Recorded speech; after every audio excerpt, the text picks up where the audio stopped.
Rock on, rock on. My name is Ben Cool, a sports analyst, the host of BC-60. Today I'm reviewing Jim, the TV and radio play-by-play voice of St. Cloud Huskies men's hockey. Thanks for coming. Good to be here. Thanks again for coming.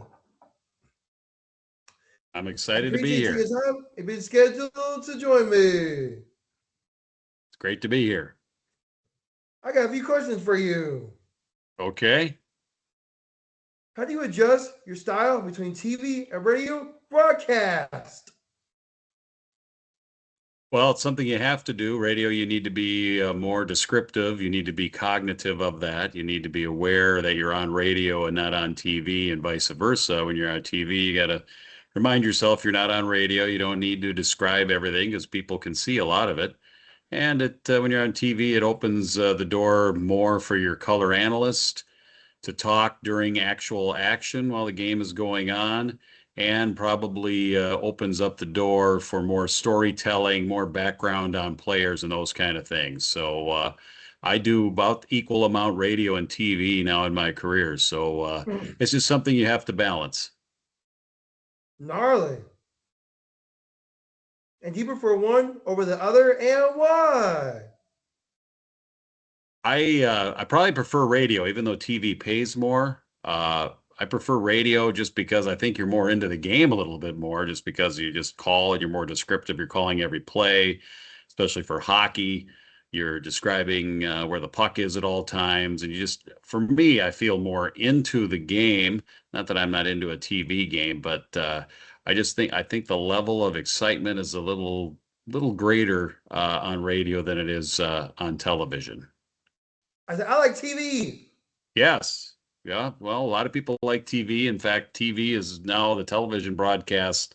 Almost every game is on TV. When I was growing up, I was a Minnesota North Stars fan, and I not all games were on TV. Very few of the home games are on local television. Most of the road games were. But when they were in the playoffs, the home games were not on regular TV. Either had to pay for them, pay-per-view, or you had to listen on the radio. So yeah, TV is certainly infiltrated, and radio is there to fill in people who can't get it on TV, might not have the package on their TV, or if they're driving around, they listen to it on the radio. So I think a lot of people probably do prefer TV because it's a very popular medium, and nothing better than watching hockey on a 70 or 80-inch television, in my view. Cool. And what is it like hosting the Bob Morning Show?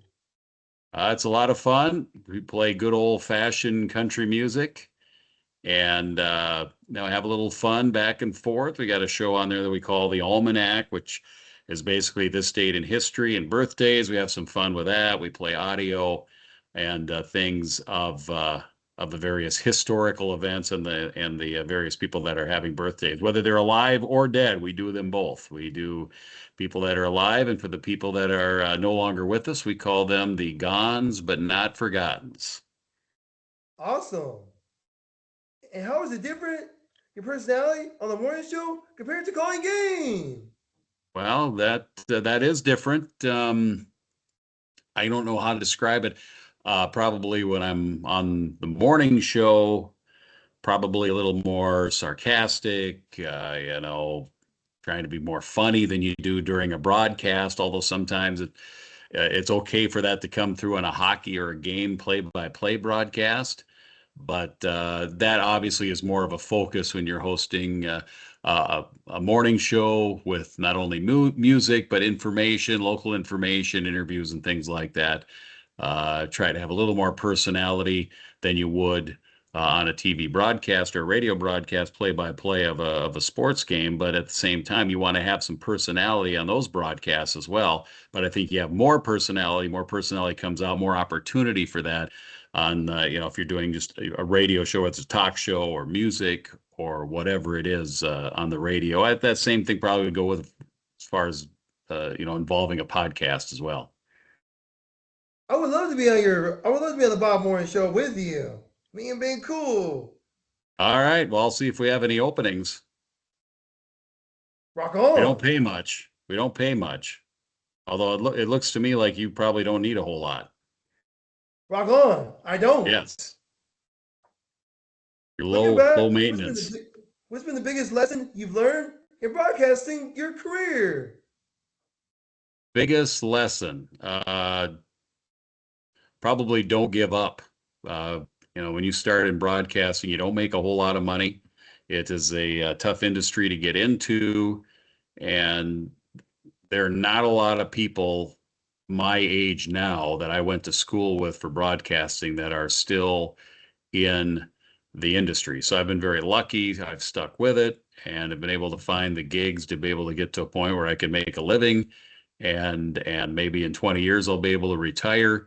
But when you're broadcast, you can work well into your 70s. So that's probably what I'm going to end up doing, which is just fine because I don't know if I'd want to give it up. But probably the thing is perseverance, staying with it, don't get down, and preparation is a good one too. You got to be prepared.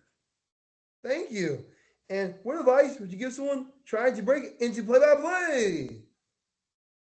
I would say do a lot of games, find a way to do games. I mean, you can't really learn in a classroom how to do. You can get some tips on what to do as far as play by play, in a classroom setting, maybe some do's and don'ts, but you really learn by doing. So if you want to get into play by play, start calling high school games, still get a good education, go to a 4-year school. If they've got a student, a student television station or student radio like St. Cloud State. I broadcast the games for St. Cloud State on radio and TV, as you might know. And St. Cloud State here in Minnesota is an outstanding broadcasting, both radio and television production broadcasting program. In fact, the TV broadcast that I do for St. Cloud State, it's all students, really the only ones that are adults and non-students. There is kind of one overall producer who's more of he's more of the person in charge. He's more of a teacher. And then it's the two broadcasters, me and my color commentator, former player Gino Parrish. So those are the only non-students that are on the broadcast. So I would say find a school that does that kind of stuff, but you could start even before. Start where you're in high school. And then once you graduate from high school and college, find a way to do games. The internet makes it so easy now to web stream games. Just do as many games. It's all about reps, and then find somebody who's been in the industry for a while. Find a professional, and then have them critique your work and give you some tips. I think that's the best way to advance and to get better. Thank you for the advice. You're welcome. Thank you so much for taking the time to sit down with me for an interview. It was a pleasure to speak with you, hear insights, your stories, and perspective are inspiring. I'm grateful for the opportunity to learn from you. All right. Thank you. Cool. Come back again soon. Rock on, rock on. That's the end of my Soon as show. See you soon, everyone.